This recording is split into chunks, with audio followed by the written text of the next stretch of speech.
प्रार्थना कर पहले हम प्रार्थना करते हैं फिर स्टार्ट करेंगे।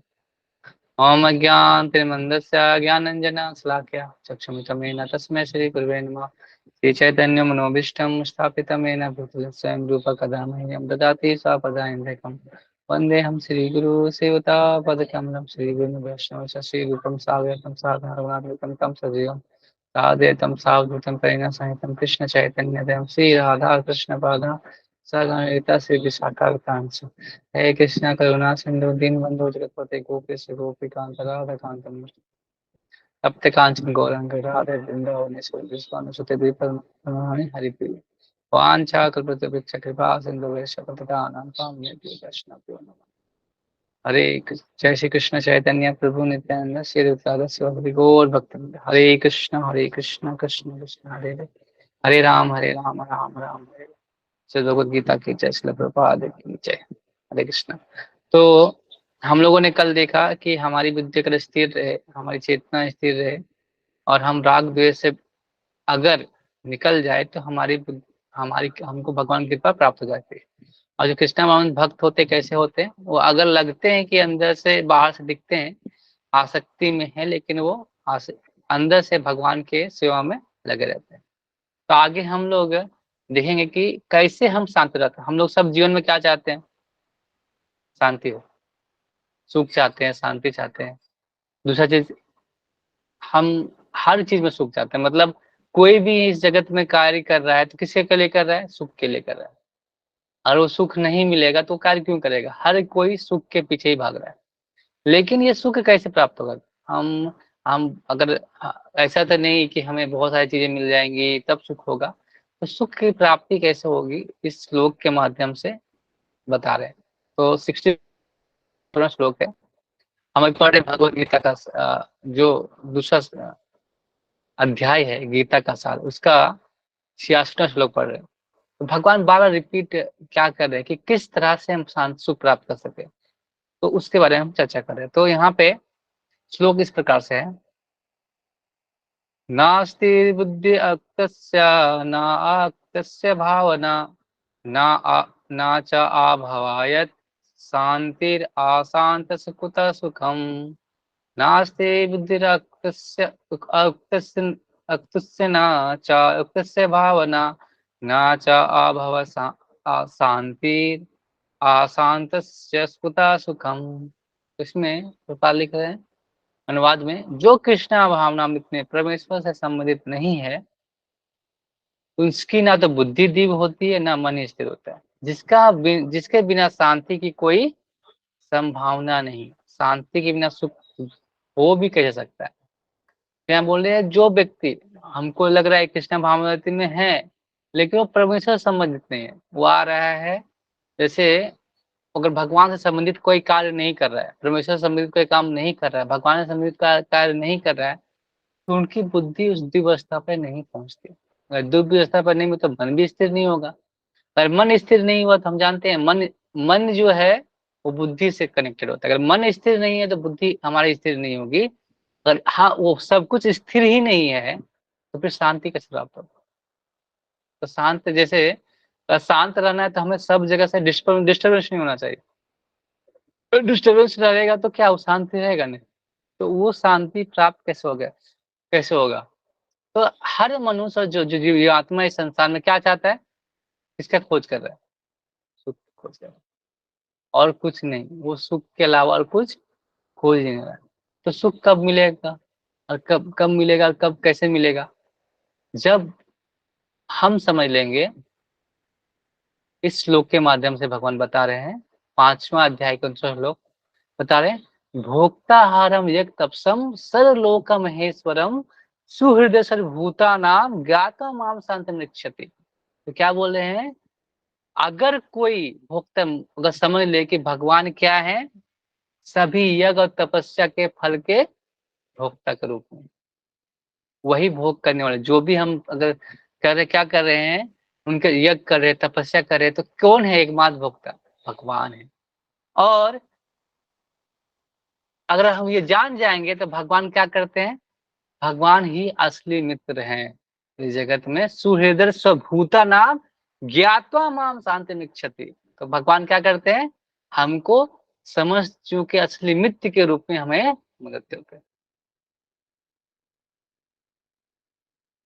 तो पहले क्या समझना पड़ेगा कि भोक्ता कौन है जगत में, भगवान है। जैसे हम एग्जाम्पल से समझेंगे, कोई हम रजिस्ट्री कराना चाहते हैं जमीन की रजिस्ट्री कराना चाहते हैं, एक हम चाहते हैं कि ये मेरा है, भूमि रजिस्ट्री कराते हैं, लेकिन अगर हमको पता हो ये जो टुकड़ा है ये भी क्या है, भगवान का है। हम जमीन कितनी देर तक भोग सकते हैं, जब तक हमारा जीवन है, जीवन खत्म हो जाएगा फिर वो उसके मालिक कौन है। तो वास्तविक जो भोक्ता हारम यक तपसम सर्वलोक महेश्वरम, सारे लोकों में जितना सारी चीजें हैं उसके भोक्ता कौन है, कौन है, तो भगवान है। जब हम जान जाएंगे तो हम फिर क्या करेंगे, हमको फिर वो शांति मिलेगी कि हाँ हम तो इसके हम इसके हमारे तो ये है ही नहीं। जब ये पता है चल गया तो धीरे धीरे हम क्या होंगे, उनसे आसक्त आसक्त छूटेंगे। हम इस जगत में क्यों सुख नहीं है, सुखी नहीं है, तो रीजन है आसक्ति, आसक्त होने चीजों पे।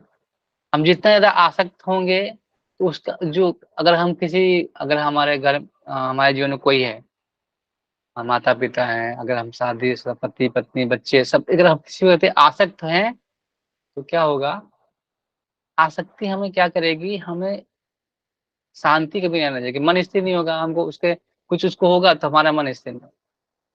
भगवान हर बार क्या बोल रहे हैं, भगवान क्या बोल रहे हैं, सब सब सुख का दुख का धीर, मतलब धीर बोल रहे हैं, कभी बोल रहे हैं, फिर क्या बोल रहे हैं कि तुम क्या करो, स्थित प्रज्ञ बनो। सब में क्या बोल रहे हैं, एक समान रहने बोल रहे हैं, हर समय सुख दुख में सब जगह क्या बोल रहे हैं, एक समान होने के लिए। क्यों, जब कब होगा ये सुख दुख का जब एक समान, जब हम समझ समझ जाएंगे कि असली भोक्ता कौन है। जैसे कहीं हम कार्य करते हैं तो अगर हम अगर हम एम्प्लॉय के तौर पे काम कर रहे हैं, तो जैसे वो जमीन वो घर किसका है, हम वो हमारे बॉस का है, तो बॉस कुछ भी होगा तो हम हाँ हम उसकी जगह में हमको वहां पे मिला है, वो क्या मिला है, वो कार्य मिला है। जैसे जगत में हमको हमको इस जगत में जो चीज हम हमारी इच्छा थी उसके अनुसार हमको कार्य मिला है। तो अगर हम कार्य करेंगे तो हमें उसके अनुसार फल मिलेगा। लेकिन अगर हम ये जान जाएंगे कि ये जो हम कुछ, अगर कुछ खराब होता है तो हम क्या करते हैं, मालिक बोलते हैं, मालिक ही सब कुछ है, तो मालिक को पता चल जाता है ना कि मालिक ही करना है। तो ये सारे जगत भी क्या है, हम जान जाएंगे जो भी कुछ हो रहा है ये सब किसकी इच्छा से हो रहा है, भगवान की इच्छा से। वही भोगते हैं, वही करने वाले हैं, जो भी सारे फलों के जो भोगता वही है। तो ये जब जान जाते हैं ना तो हम क्या होते हैं, हम निश्चित हो जाते हैं, हमारा मन शांत हो जाता है। जैसे हम अगर कहीं पे ड्यूटी भी कर रहे हैं तो हमको हम पता चलता है कि ये सारा चीज किसका है, वो मालिक का है, तो वो क्या, हम भी क्या हो जाते हैं, शांत हो जाते हैं। तो शांत हो जाते हैं तो अगर मन शांत हुआ बुद्धि भी स्थिर हो जाएगी, और बुद्धि स्थिर हुआ तो हमारे मन को भी शांति मिल जाएगी। तो ये सिर्फ ये सब क्या है, एक चक्र के भांति जाता है। अगर आप उस कार्य को नहीं करते हैं तो हम क्या होगा, संयमित नहीं हो पाएंगे। पहले भगवान ने ही बताया ना, इंद्रिय को संयम रखो, फिर इंद्रिय संयम है लेकिन मन स्थिर नहीं है, और मन स्थिर नहीं तो बुद्धि स्थिर नहीं है। फिर मन और बुद्धि को स्थिर करने के लिए क्या बोला, सारी इंद्रियों को भगवान के सेवा में लगाओ। तो क्यों बोल रहे हैं, क्योंकि हमें जो भगवान के है ना, असली भगवान के जो असली भोक्ता के रूप में अगर हम मानेंगे तभी हम संसार में सुखी रह पाएंगे। जैसे यहाँ पे आगे लिखते हैं प्रभुपाद कि अगर कोई आता यदि कोई कृष्ण भावना भावित नहीं है तो उसके मन में कोई अंतिम लक्ष्य नहीं हो सकता। जैसे हम हम बचपन से कुछ ना कुछ लक्ष्य बनाते हैं, मंजिल बनाते हैं। जैसे हमको कोई पूछता है आप क्या बनना चाहते हैं, तो हमारे मन में शुरू में बच्चे रहते तो हमें बहुत सारी चीज हम लोग देख देख के सोचते हैं कि ये बनना है, ये बनना है, ये सोचते हैं। लेकिन लक्ष्य मिलने के बाद क्या होता है कि लक्ष्य मिल गया और खत्म, और कोई लक्ष्य नहीं, वही आखिरी लक्ष्य, मतलब लक्ष्य मतलब अंतिम। लेकिन हम लोग क्या, हर एक बार हमारा लक्ष्य बदलते रहता है। जब छोटे रहते हैं तो बोलते हैं नहीं हम कभी कभी बोलते हैं पायलट बनेंगे, कभी बोलते हैं इंजीनियर बनेंगे, कभी डॉक्टर बनेंगे, ये सोचते हैं। लेकिन जब हम बड़े होते हैं तो हमारे जो लक्ष्य होते हैं वो हमको पता होता है हम क्या कर सकते हैं। फिर वो लक्ष्य प्राप्त हो जाता है, उसके बाद फिर से हम लक्ष्य बनाते हैं। तो लक्ष्य का मतलब होता है कि वो अंतिम, जब वो मिल गया तो हमको सुख मिल गया। लेकिन हम क्या कर रहे हैं, हमारा लक्ष्य चेंज होते जा रहा है, उसी की वजह से हम दौड़ रहे हैं, दौड़ रहे हैं, दौड़ रहे हैं। तो वही इच्छाएं हमें क्या करें, दौड़ा रही है, इसीलिए हम शांत नहीं है। हम शांत जब तक नहीं होंगे हम तक सुख नहीं प्राप्त कर सकते। बोलते हैं कि मन की चंचलता एकमात्र कारण है अंतिम लक्ष्य का अभाव। हमारे जो बोलते हैं चंचला, चंचला ही मना कृष्ण, मतलब जो कृष्ण जो मन है वो हमेशा क्या है, चंचल के रूप में। कभी हम सोचते हैं, आकर्षित होते हैं एक चीज पे, कि अरे कितना अच्छा ये कर लेते हैं, फिर हम कुछ समय के बाद सोचते हैं ये कर लेते हैं। तो हमारा मन क्या कर रहा है, भटका रहा है हमारे लक्ष्य के ऊपर से। लेकिन हमारा जो मनुष्य जीवन का लक्ष्य है, जब पता चल जाता है हमारा लक्ष्य क्या है, तो हम स्थिर हो जाते हैं, फिर हम शांत हो जाते हैं। फिर शांत होंगे तो सुख हो जाएगा अपने आप। जैसे जब मनुष्य को पता चल जाता है कृष्ण ही भोक्ता है, स्वामी तो सबके मित्र है, जब को पता चल जाता है भोक्ता हारम जग तपसम सर्वलोक महेश्वरम, जब भगवान को सूर्यदम सर्वभूता नाम ज्ञाता माम शांति मिच्छति, जब पता चल जाए कि हम भगवान ही हमारे एकमात्र मित्र हैं और हमारे स्वामी हैं, तब हम क्या होते हैं, चित्त को शांति का अनुभव होता है। अतः ये जो कृष्ण संबंध ना रखकर काय में लगा रहता है वो निश्चय दुखी और अशांत रहेगा। और जो नहीं करेगा वो हमेशा अशांत, कितनों कुछ प्राप्त कर ले जीवन में, मटेरियल कितनों भी प्राप्त कर ले अपने जीवन में, बहुत लोगों के पास बहुत कुछ है जो हमारे पास नहीं है, लेकिन वो सुखी है क्या? सबसे बड़ा सवाल ये होता है कि हम जो कर रहे हैं उससे सुखी है क्या? अगर हम कितने सुखी हैं तो कितने समय के लिए सुखी थे, ये सबसे बड़ा सवाल होना चाहिए। अगर हम कुछ कार्य कर रहे हैं तो हर कोई सुखी खोज रहा है, लेकिन गलत जगह पे खोज रहा है, जगह गलत है। जैसे ये पृथ्वी है, ये धरती है, जगत है, जो ये संसार है, क्या हम लोग संसार में क्या खोज रहे हैं, सुख खोजे। लेकिन भगवान ने क्या, दुखालय मां होता, दुखालय में है, दुख का घर है, तो सुख कहाँ से मिलेगा? तो सुख कहाँ का स्रोत कौन है, भगवान। सारे आनंद के क्या है, भगवान। ये क्या बोलता है, सच्चित आनंद विग्रह, मतलब आनंद के विग्रह है, तो वहीं से मिलेगा ना। तो जब तक हम उसको जानेंगे नहीं, हम उसको अगर इग्नोर करके रहेंगे तो हम अशांत दुख हमेशा चलता रहेगा। भले ही वो जिनमें शांति आ जाती है, उन्नति का कितना ही दिखावा क्यों ना करे। बहुत लोग क्या करते हैं, सुबह उठते हैं, नहाते हैं, फिर अगरबत्ती दिखाते हैं, प्रणाम करते हैं, हो गया, हाँ प्रणाम किए, आप फिर अगरबत्ती बस हो गया, ऐसे ऐसे कर दिया, तो दिखावा है।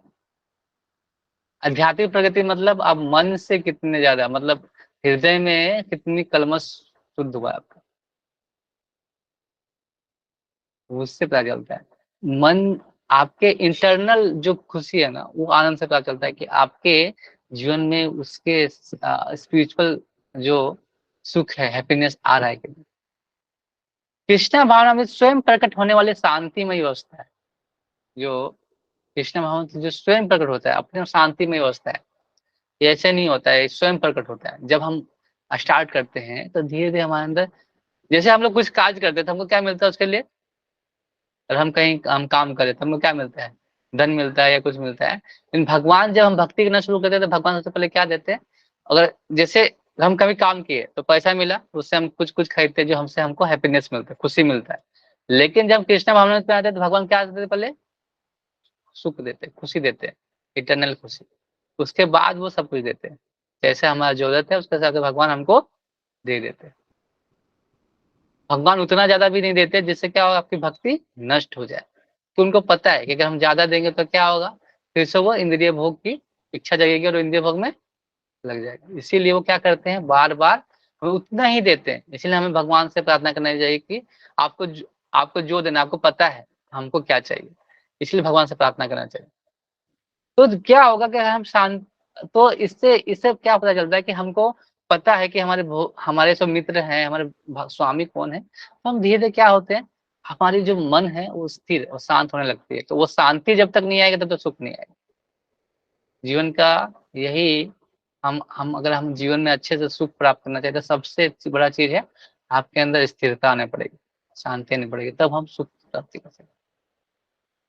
लेकिन फिर भगवान भी बोल रहे हैं ना, सुख दुख से ऊपर उठो, बोल रहे हैं। लेकिन सबसे पहले अगर सुख कौन सा सुख की बात कर रहे हैं भगवान, जो स्पिरिचुअल जो हैप्पीनेस है उसकी बात कर रहे हैं, जो आनंद की, जो भगवान के सेवा करने से प्राप्त होता है। तो हमको पहला चीज क्या करना है, हमको मानना पड़ेगा कि भोक्तारम जग तप सब, मतलब मानना पड़ेगा कि भगवान ही हमारे सारी चीजों के यज्ञ के भोक्ता हैं। फिर बनाना पड़ेगा क्या, सुहृदम सर भूता नाम गाता ज्ञान शांति मिक्षते, मतलब वही हमारे असली मित्र हैं। ये दो चीज आप अगर आपने प्रैक्टिस करना शुरू की तो धीरे धीरे हम क्या होंगे, हमारी जो मन है स्थिर हो जाएगा और हमको सुख प्राप्त हो जाएगा। बस सिंपल सा प्रोसेस है, क्या करना है, इसी को प्रारंभ प्रैक्टिस करना है कि भगवान भोगता है, और जिस समय आप समझ लें हम भोगता है तो फिर वो ही आपको कष्ट देता है। तो इसमें हमें क्या करना है, जिसकी प्राप्ति कृष्ण कर्म से ही हो सकता है, मतलब कृष्ण संबंध जितना ज्यादा बढ़ाएंगे उतना ज्यादा हमारे अंदर क्या आएगा, धीरे धीरे हम कृष्ण के प्रति ज्यादा आकर्षित होंगे। तो हमें क्या करना है अब, और भी क्या करना पड़ेगा, हमें पढ़ना पड़ेगा भगवान के बारे में, भगवान कैसे हमारे सारे चीजों के कंट्रोलर है। तो जान जाएंगे तो हम धीरे धीरे क्या करेंगे, उसको कंट्रोल करना शुरू कर, हम ज्यादा और स्थिर होते जाएंगे। ये सब तो भगवान यही कर रहे हैं, उनकी इच्छा से सब हो रही। तो वो क्या होगा, वो जो जो व्यक्ति है जो भक्ति करना शुरू करेगा वो क्या धीरे धीरे स्थिर होते जाएगा। तो हमें भी यही प्रयास करना चाहिए जीवन में कि ऐसे आगे बढ़े कि हम अपने जो असली स्वामी, असली भोक्ता आरम को समझ पाए, जिससे हम अपने सुख की ओर बढ़ सकते हैं, स्पिरिचुअल हैप्पीनेस के बाद। ये जो जगत का सुख के दुख की बात नहीं हो रही है यहाँ पे, भगवान के जो हैप्पीनेस, जो भगवान के भक्ति से जो हैप्पीनेस प्राप्त होती है उसकी भक्ति, उसके बारे में आनंद की प्राप्ति उसके बारे में बात हो रही है। तो नेक्स्ट लोग भी हम लोग पढ़ेंगे, इस पे आगे एक लिंक है कि अगर कोई ऐसा नहीं करता है तो उसका मन क्या हो जाएगा, कहाँ चली जाती है उसके बारे में। तो थोड़ा इसमें है, दूसरा है कि खुद को कंट्रोल कैसे करें, मतलब ये तो हम समझ गए कि हम भगवान सब कुछ के भोक्ता हैं, उससे हम समझेंगे धीरे तो हमारा पीस ऑफ माइंड आगे के बढ़ेगा। लेकिन हम कंट्रोल कैसे करें खुद को, उसके बारे में भगवान कैसे, तो हमारी इंद्रिया जब तक कंट्रोल नहीं, इंद्रिया में कैसे कंट्रोल नहीं होंगे तो क्या होगा। तो यहाँ पे जो नेक्स्ट श्लोक है 67 श्लोक 67 दूसरे अध्याय का, तो उसको पढ़ते हैं और उसे जानने का प्रयास करते हैं। इंद्रियाणाम हि चरताम यन्मनो अनुवध्यते तदस्य हरतिं प्रज्ञाम वायुनावम इव अवसि। इंद्रियाणाम हि चरताम यन्मनो अनुविध्यते तदस्य हरति प्रज्ञाम वायुनावम इव अवसि। जिस प्रकार पानी में तैरती नाव को प्रचंड वायु दूर बहा ले जाती है, उसी प्रकार विचरणशील इंद्रियों में से कोई एक जिस पर मन निरंतर लगा रहता है, मनुष्य को की बुद्धि हर लेता है। तो यहाँ बता रहे, जैसे आपने नाव देखा होगा, नाव को ध्यान दे रहे हैं कि अगर हम इंद्रिया को कंट्रोल करने का प्रयास करें और विपरीत से हवा बह रही है तो हम क्या होगा, वो हमें क्या करेगी, पीछे धकेलेगी, अपने लक्ष्य से पीछे, हमारे लक्ष्य से पीछे धकेलेगी। तो कैसे अगर हम इसी प्रकार अगर कोई हम बहुत मन लगा रहे हैं भगवान की सेवा में, तो कोई एक ऐसा ऐसा थॉट आएगा इंद्रियों में, तुरंत हम विचरण करने लगेंगे। जैसे हम हमारे मन में आया कि हमको पैसे कमाने, लाख रुपए चाहिए, 1 लाख 2 लाख चाहिए, तो हमारे मन विचल करने लगेगा कहाँ से आएगा। तो एक 1 लाख में हमारा मन विचलित हो गया, तो इसी प्रकार इंद्रिया क्या करती है, हमें डराती रहती है। तो नाव को कंट्रोल, उस नाव को कंट्रोल कैसे करना उस जगह में। जैसे हमारी इंद्रियां है, कितनी इंद्रियां है हमारी, जैसे कर्म इंद्रिया, जैसे त्वचा है, उसके अलावा आंख है, नाक है, कान है, मुंह है, जीवा है, ऐसे मुंह है, ऐसे जीवा है, ऐसे मुंह है वगैरह, तो हमें जीवा में आता है। तो 5 इंद्रिया है, तो पांचों इंद्रिया को हमारी 5 इंद्रिया अगर कंट्रोल में नहीं है तो मन इंद्रिया से, उसके इंद्रिया अगर कंट्रोल में तो मन अस्थिर होता है, मन अस्थिर हुआ तो बुद्धि, ये तीनों ऐसे ज्वाइंट होती है। तो अगर इंद्रिया संयम में भी है, अगर मन स्थिर नहीं है तो क्या करेगी, बुद्धि को हमेशा वो क्या करेगी, नाव की भांति उसको हवा चलती है ना, जो प्रचंड तेज नाव प्रचंड हवा चलती है, इंद्रियों के विषय के जो प्रचंड वायु चलेगी तो वो नाव क्या करेगी, या डूबेगी या रास्ता भटक जाएगी।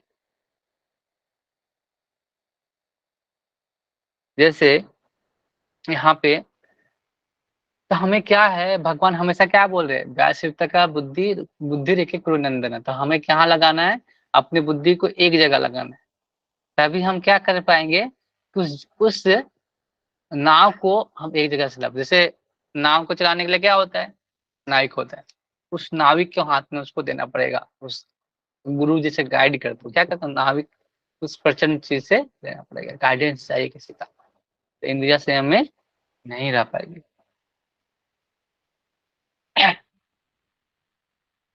जैसे इंद्रियों में होती है, इंद्रियां क्यों भटक रही है, क्योंकि हम लोगों ने बहुत सारे टेस्ट, इंद्रियों को बहुत सारे टेस्ट दिए हैं, इंद्रियों में टेस्ट दिए हैं, तो मन हमारा क्या करता है, उसको स्टोर करके रखता है। तो जब हम क्या करते हैं, इंद्रियों को ऐसे छोड़ते हैं फिर से, वो हमारा रस फिर से आके करता है। तो हमें इंद्रिया कैसे फंसाती है, तो हम दो तीन चीज करके हम समझेंगे कैसे फंसाती है। यहाँ पे संसार में हर कोई ना कोई कुछ ना कुछ चाहने के लिए कुछ ना कुछ चाहता है, इच्छा करता है कि हमें ये प्राप्त हो, ये प्राप्त हो, और वही क्या करता है, इंद्रियों को क्या करना चाहता है, इंद्रियों को क्या करता है, वो विशेष सुख देना चाहता है। अब संसार में बहुत सारी चीजें हमें आकर्षित करती है, तो उस चीज पर आकर्षित होते जाता है। जैसे अगर हम कंट्रोल जैसे अगर हम कंट्रोल करना चाहें, जैसे हाथी को भी कंट्रोल कर सकते हैं, क्योंकि वो अगर जैसे देखते हैं ना, इंद्रियों सर्कस में जो हाथी होता है वो कैसे कंट्रोल किया जाता है, अब उतना बड़ा चीज है उसको कैसे कंट्रोल करते हैं बताइए। तो हाथी को कैसे पकड़ा जाता है, अगर हाथी को पकड़ना है तो क्या किया जाता है, तो अगर वो भी इंद्रियों के वजह से वो क्या पकड़ा जाता है, जैसे हाथी को पकड़ा जाता है, पकड़ने के लिए क्या करते हैं, जो हथनी होती है उसको उसके हथनी ट्रेंड होती है, वो हथनी ट्रेन जो हथनी प्रशिक्षित होती है उसको लेके जाया जाता है जंगल। और जब जब हाथी के त्वचा के साथ उसको थोड़ा सा टच किया जाता है, तो हाथी भी उसके प्रति आकर्षित हो जाता है, हथनी के। और हथनी तो ट्रेंड होती है, तो हाथी उसके आकर्षण की वजह से उसको दौड़ते जाते, उसके पीछे दौड़ता है, और हथनी जाके वो क्या करती है, उसको गड्ढे में जाके गिरा देती है, उस गड्ढे में एक गड्ढा रहता है जिसको पकड़ने के लिए जाता है, तो हथनी तो ट्रेंड है, उस शिकारी ने भेजा है, वो हाथी जब नीचे जाता है अंदर, वो गड्ढे में फंस जाता है, और गड्ढे में फंस गया तो एक वो क्या करता है, वो गड्ढे में फंस जाता है, उसको भूखा प्यास रख के फिर उसको कंट्रोल किया जाता है, ऐसे प्रोसेस चलता है। तो वो क्या हुआ, अपने त्वचा की वजह से क्या हुआ, वो आकर्षित हुआ। हिरन हिरन को कैसे पड़ा जाता है, तो हिरन के कर्ण होते हैं, जो कान होते हैं, उनका आवाज का शिकार एक उसका उसका उसके जो उसका आवाज निकालता है, तो उसका क्या करता है, वो उसके प्रति आकर्षित होता है, फिर वो क्या करता है, उसको पकड़ लेता है। उसी प्रकार जैसे हम भी क्या आकर्षित होते हैं, कान में हम लोग सुनते हैं, आ, कान में हम लोग बॉलीवुड सॉन्ग या सब पे आकर्षित होते हैं, तो हमारा कान फिर से वहां पे लेके जाता है। किसी के बुराई सुनने के लिए आकर्षित होता है, तो हम उसके प्रति लगे तो हम उसको फंसते जाते हैं। कान में जो सुना फिर वो मन में आया तो हम उसके प्रति क्या आएगा, द्वेष आएगा, राग आएगा। तो, तो अगर अगर राग और द्वेष आएगा तो फिर हम स्थिर कैसे होंगे, क्योंकि भगवान आप बोल रहे ना, दुखेशु अनुद्विग्न सुखेशु विगत स्पृहा वीत राग भय क्रोधा स्थिर धीर मुनि रुचते। अगर मुनि अगर बनना है तो क्या करना पड़ेगा, कि दुख के जो जो दुख से हमको कुछ जो मन में स्थिर अस्थिरता है तो उसे बचना पड़ेगा, और सुख भी आने से जो प्रसन्नता उससे रुकना पड़ेगा, तो हम तभी हम ये राग और द्वेष से निकल सकते हैं। फिर क्या होगा, जैसे आंखों से आंख आंख भी हमें क्या करती है, गलत गलत चीजें हमारे हमको दिखाने का प्रयास करती है। देखते ही हमारे पास फोन है, हम यूज कर रहे हैं, तो हमें क्या क्या हमारे मन में आती है कि हम उस चीज को देखें। जैसे आपने देखा होगा कीट पतंग, आप बरसात का दिन आ रहा है तो एक कीट पतंग होता है, तो क्या करता है, वो किसके प्रति आकर्षित होता है, लाइट के प्रति। वो लाइट पे जाता है, मरता ही है, उसके जो ताप से मर जाता है, लेकिन वो फिर भी जाता है, बार बार जाता है और वहीं पे मर जाता है, तो क्या हुआ, वो अपने आंख के द्वारा जो चीज पे आकर्षित हो रहा है उसकी वजह से क्या हो रहा है, वो उसको सुख देना चाहता है, उसकी वजह से क्या हो रहा है, वो उसकी मौत हो रही है। तो हम भी क्या चाहते हैं कि हम भी वो देखें, इंद्रियों को, इसको इंद्रियों को सुख देना चाहते हैं। तो हमें क्या करती है, हमें वो बाद में गिराती है।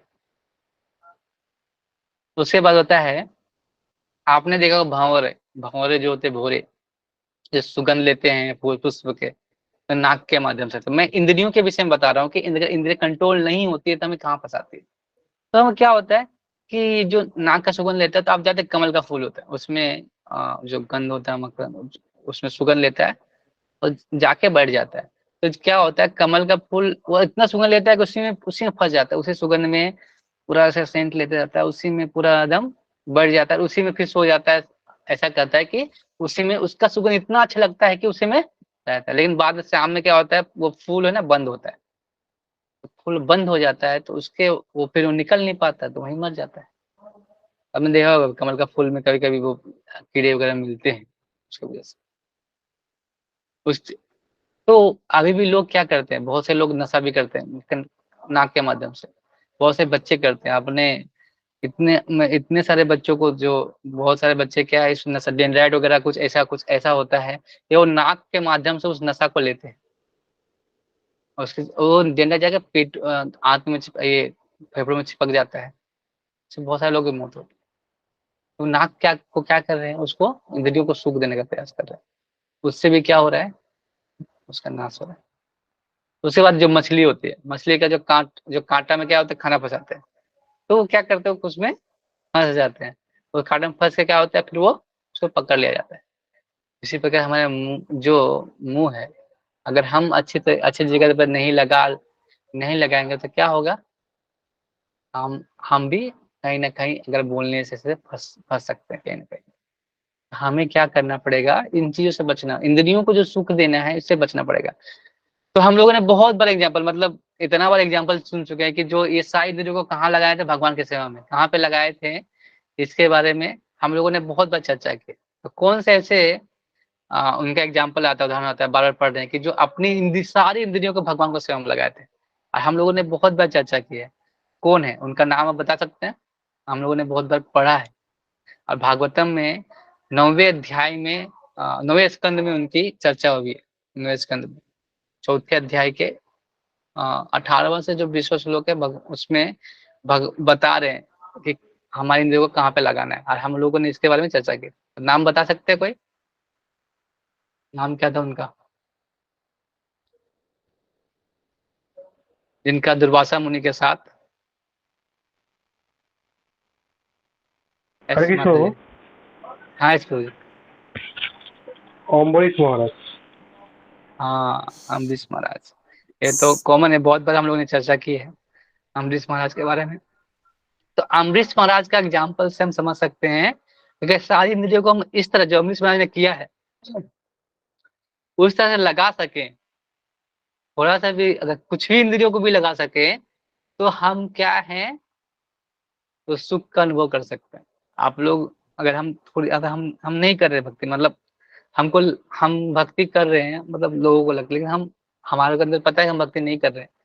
फिर भी अगर हम नाटक भी कर रहे हैं भक्ति का, अगर थोड़ा सा भी अगर हमारे अंदर कुछ भी अगर भक्ति का भावना उत्पन्न हो भी गया, तो हमको वो सुख की प्राप्ति होती है, वो सुख हमको मिल जाता है अंदर से।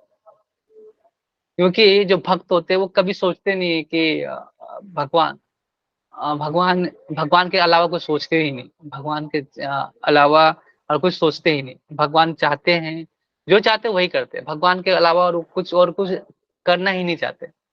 भगवान की जो इच्छा के अनुसार वही करना चाहते हैं।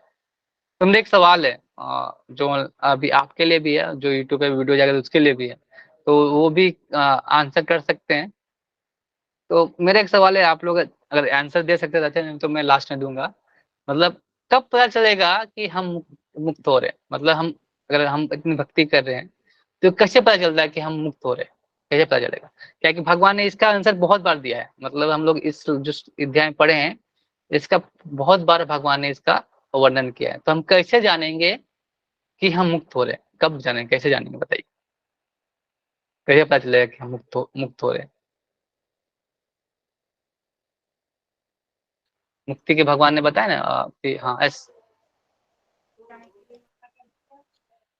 हरे कृष्णा प्रभु जी। हाँ, भगवान ने आप कहा बताइए। है जैसे कि डिटैच हो जाते हैं तो हम उससे यानी कि माया से मुक्त हो जाते हैं धीरे धीरे करके।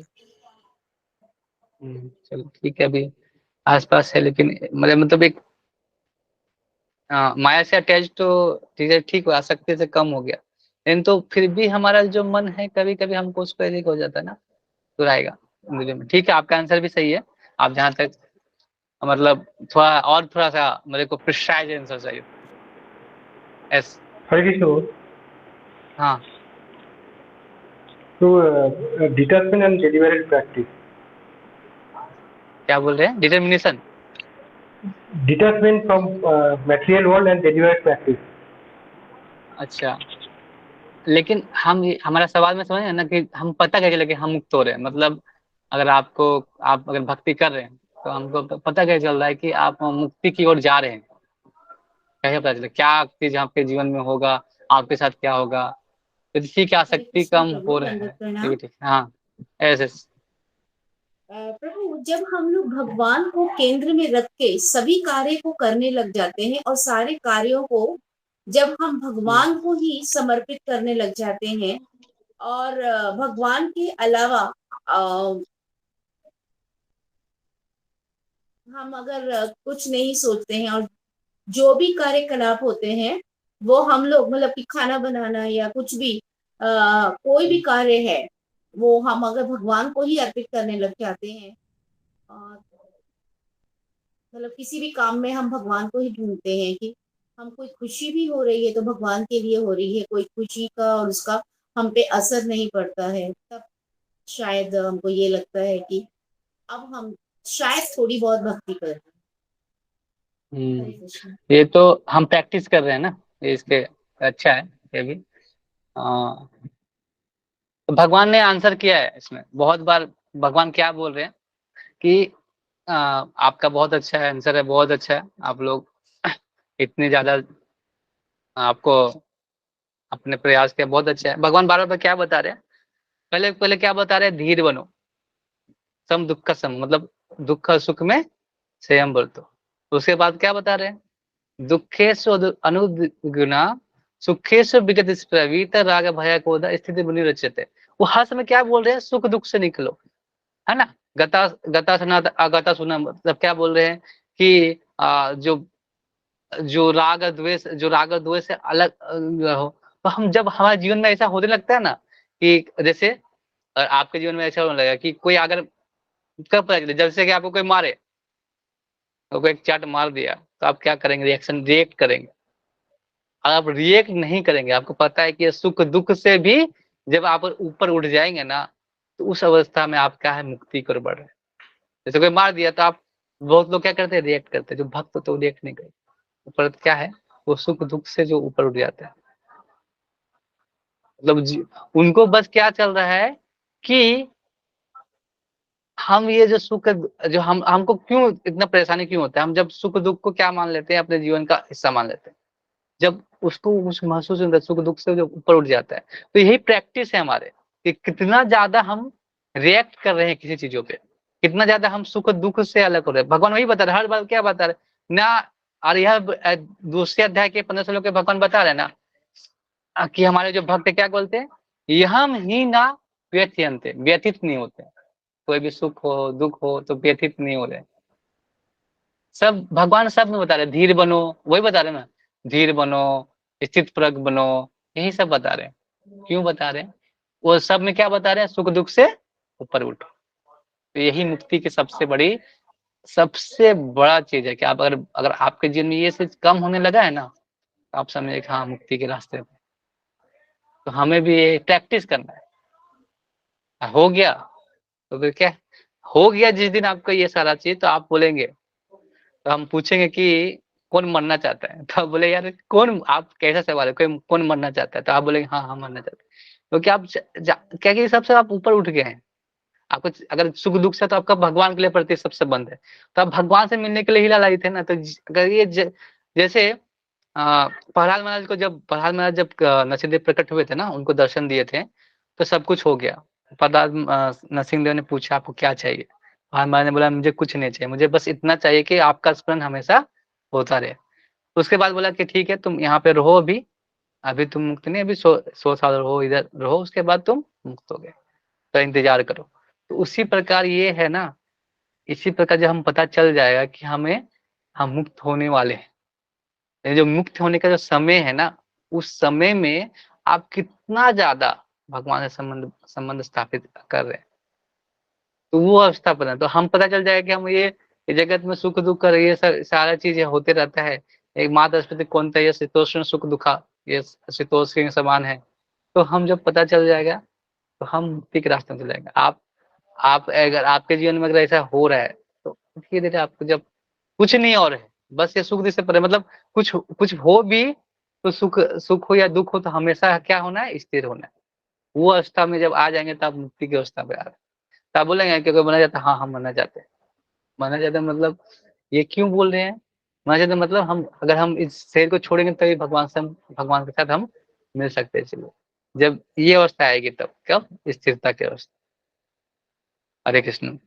तो बहुत बहुत अच्छे धन्यवाद। तो आप लोग बहुत अच्छा आंसर किया, आप लोगों ने बहुत हद तक आप लोगों ने सही आंसर किया कि हम जितने ज्यादा आसक्ति से दूर होंगे तो हमारा सुख और दुख का जो भावनाएं हैं वो चेंज होंगी, और ज्यादा हम स्थिर होंगे तो हम ज्यादा भगवान के भक्ति में लग सकते हैं। मेन चीज है हमारे जीवन में ना, जो इंद्रियां है ना हमारी, वही हमारी इच्छा, और जो इच्छाएं हमें करते हैं वो इंद्रियां इंद्रियां को इच्छा को पूर्ण करने के लिए हमारा जीवन जी रहे हैं। और मन इसीलिए स्थिर नहीं है, तो मन स्थिर नहीं तो बुद्धि स्थिर नहीं है। और अगर ये सारा स्थिर नहीं है तो क्या होगा, हम एक जगह चित्त नहीं लगा सकते। मतलब वैसे का बुद्धि कुरु एक ही कुरु नंदन है, मतलब क्या बोले, एक ही जगह लगाओ। बहुशाखा हिंसा, बहुशाखा नहीं, बहुत जगह पे नहीं लगाना। तो वही बात भगवान यही बता रहे हैं, हर जगह बता रहे भगवान। 13वें अध्याय में पढ़ेंगे, 12वें अध्याय में, सब जगह पढ़ेंगे तो वो क्या बोले, इस सुख दुख जो ये चीजें ना, इससे ऊपर उठना है, तभी हम वो शांति और मुक्ति कर बढ़ सकते हैं। हर जगह भगवान वही रिपीट कर रहे हैं, क्यों, क्योंकि हमको वही करना है। इसीलिए आप कहीं भी आप ये भगवत गीता का जो अभी तक हम लोग जितना पढ़ा है ना, आप ये जो इससे लोग से पीछे भी जितना भी चीज में आप देखोगे ना, भगवान वही बार बार बता रहे हैं। आप देखोगे तो वही आपको मिलेगा। हरे कृष्ण। और किसी का कोई सवाल?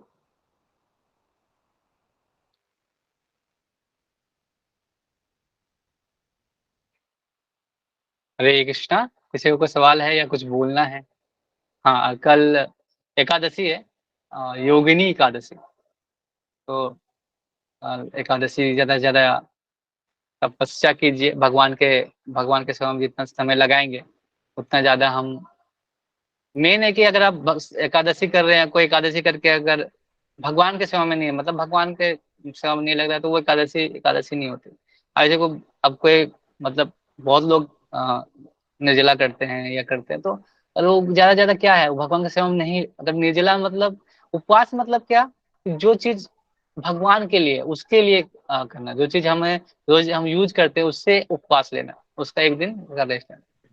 हमें प्रयास करना चाहिए कि एकादशी में ज्यादातर भगवान के सेवा लगे।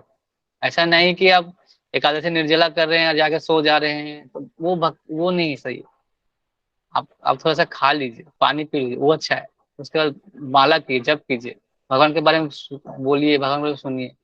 निर्जला कर सकते हैं, बहुत अच्छी बात है, लेकिन अगर नहीं कर पा रहे हैं, अगर फिर भी अगर आप अगर वो वे सो ही रहे हैं, भगवान के नहीं लग रहे हैं, तो वो बेकार हो जाता है, वो फिर वो उपवास नहीं होने, वो नहीं हुआ। तो आप कुछ प्रसाद खा के भगवान के बारे में पढ़ लीजिए, सुन लीजिए, बोल लीजिए या जप कीजिए, वही सबसे बेस्ट होता है। मतलब मेरे तरफ से तो मैं यही सोचता हूँ कि अगर हम एकादशी कर रहे हैं तो हम उसमें अगर भगवान के बारे में नहीं पढ़ रहे, सोच रहे हैं, तो वो फिर वो हमारे उपवास के लिए, उपवास का कोई हमारा कोई ध्येय नहीं बनता ऐसा। हरे कृष्ण। हाँ माता जी कुछ बोल रहे हैं आप? हरे, हाँ जी प्रभु। योगिनी हाँ महात्म्य का थोड़ा सा कुछ आप बता देते हैं कि योगिनी या हाँ। एकादशी क्यों किया जाता है और क्यों करना चाहिए, क्या है क्या ये। हरे ओके, कृष्ण। मैं बताता थोड़ा, मुझे भी एक बार देखना पड़ेगा क्या है कि मतलब कुछ स्टोरी थोड़ा देखना पड़ेगा, स्टोरी लाइन क्या है। योगिनी मतलब योग, जो हमें भगवान से ऐसा कुछ जोड़ती ही है। तो हर बार युधिष्ठिर महाराज जी पूछते हैं, तो एक मैं आपको बताता हूँ माता जी, थोड़ा पढ़ के मैं बताता हूँ, मुझे भी स्टोरी याद नहीं है। तो ये मेनली कोई नहीं, योगिनी प्रभु कल एकादशी इसी। कल कर लेते हैं। हाँ मैंने मैं क्या कल बोला कल, प्रभु, कल कल फ्री। मॉर्निंग में हो सकता है क्या? कल 9-10 बजे के करीब या 10 बजे के करीब हम लोग सब मेरे क्यों ख्याल शाम को से क्या, अवेलेबल तो हो ही जाएंगे, 4 ही लोग ही हैं। एकादशी के लिए, एकादशी का क्या? हाँ जी, हाँ जी, हाँ हाँ जी, हाँ ठीक है, जी, मैं कुछ कल मैं स्पेशल। थोड़ा बता देता हूँ। हाँ एकादशी में हाँ कुछ मैं जी, हाँ, स्टोरी थोड़ा बताता हूँ।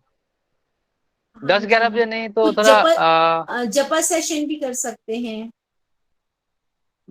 ठीक है, मैं आपको एक लिंक देता हूँ, अगर कुछ ऐसा होता है तो 9 से 12 बजे के बीच में कभी क्लास ले लेंगे, है ना। यस यस, हाँ हाँ, अब मैं पहले बता दूंगा, सुबह में एक लिंक दे दूंगा। हाँ जी, हाँ जी। Okay okay. ओके प्रभु, Hare thank you, Krishna. Hare Krishna. Okay Hare Krishna. Hare Krishna Krishna Krishna Hare Hare, Hare Hare Ram Ram, Hare Ram Ram, Ram Ram Hare. Ram, Hare कोई कल हरे। कीर्तन कर सकते हैं तो कीर्तन भी करने का मौका मिलेगा। वाह, बेस्ट वन, हाँ हाँ, कोई कीर्तन करना चाहते हैं तो कीर्तन भी थोड़ा करेंगे, है ना। या कोई एक हाँ जी, वैष्णव सॉन्ग गा सकते हैं अगर आप चाहते हैं।